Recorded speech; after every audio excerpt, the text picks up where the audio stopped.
ఉంటే కరుముతూ ఉంటే అసలు కన్నెత్తి చూసావా నన్ను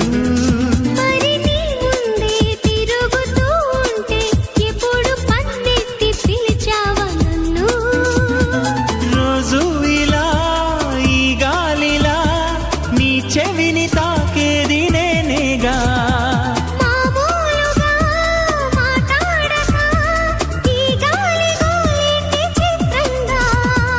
కలుసుకో త్వరగా కలలు నిజమవగా